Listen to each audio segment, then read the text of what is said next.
Hey there, welcome to the channel. So we really enjoy some of Paula Deen's recipes. However, a lot of them are not gluten-free. Thankfully, some of them are super easy to convert over to gluten-free. This one, we only need to change one thing, the pasta. We're gonna make the Lady and Sons macaroni and cheese gluten-free. I'm Jamie with Savorysaver. I share gluten-free recipes, tips, tricks, and resources to make your gluten-free lifestyle easier. So please consider hitting subscribe and let's get started. So as I said a second ago, the biggest problem with the Paula Deen mac and cheese is the pasta. That's the only thing in it that contains gluten. So today I'm swapping it out. I'm gonna be using Tinkyada pasta. It's gluten-free, it's a brown rice pasta. It is one of our favorites. It does have a good texture and it does not get as mushy as other pastas. I like to cook mine basically off heat. I bring the water to a boil, I put the pasta in, I turn the water off, put a lid on it, and let it set until it's done. For those instructions, be sure to check out my video on how to cook pasta so you don't get mushy results. I'm also using shells today instead of elbows, so I've got 2 cups of uncooked gluten-free shells. I've got my water on to boil, and while that happens, let's make the rest of this recipe. So while our pasta finishes cooking, let's make up the sauce, or whatever you want to call it, for the mac and cheese, so that is ready to go. So I've got our cheese. This is 1 8-ounce brick of sharp cheddar that I've grated. You can use any kind of cheddar that you like. You could use mild or medium. I just happen to have sharp. You can also try it with the bag stuff, but I happen to have this on hand. So I'm gonna use most of this in the macaroni, and I'll probably reserve just a little bit to put over the top. Now you wanna take 3 eggs and get them whisked up in a medium-sized bowl.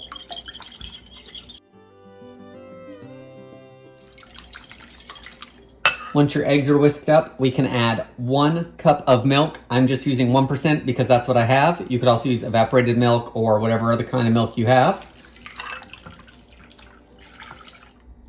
To the milk, I'm gonna add half a cup of sour cream, about a half teaspoon of salt. Get all of that blended together. I'm gonna add half a stick of butter that I have just cut into small pieces because the butter will melt into the warm macaroni.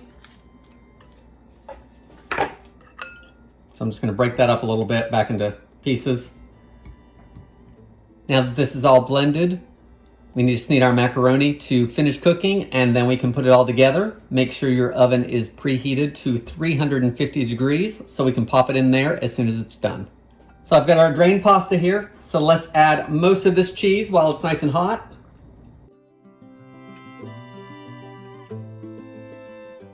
I've got, I don't know, half a cup to 3/4 of a cup left. I'm gonna put that on the top. Let's mix this all around. We'll start melting that cheese.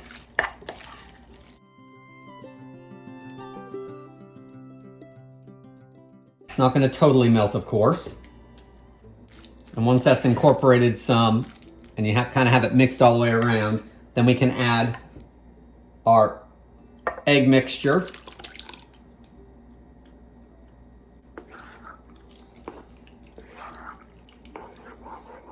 Of course, those eggs are going to help that mac and cheese set. Now I've got a casserole dish, and this is a smaller one. This is like 7 by 12 or something. But you just want a casserole dish that it's going to fit into. Probably, and looking at it, an 8 by 8 would work. So I did spray it lightly with oil. Don't know if you have to do this or not. The instructions don't say that, but that'll hopefully keep it from sticking if it wants to. I'm going to pour our mac and cheese in here.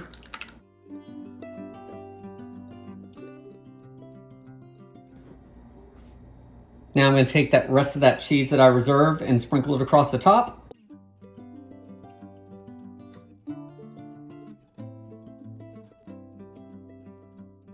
Now I just need to bake this for 30 to 45 minutes and it should set up for us, and then we'll give it a taste.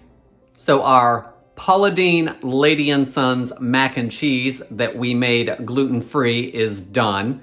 I baked it for about 40 minutes or so. It's been cooling for maybe 20, 30 minutes just because I got behind and had to take photos. So everything's set up nicely. The cheese on the top is melted. You could totally add this at the end if you didn't want it to bake that the whole time that the macaroni and cheese was baking. Let's give it a taste.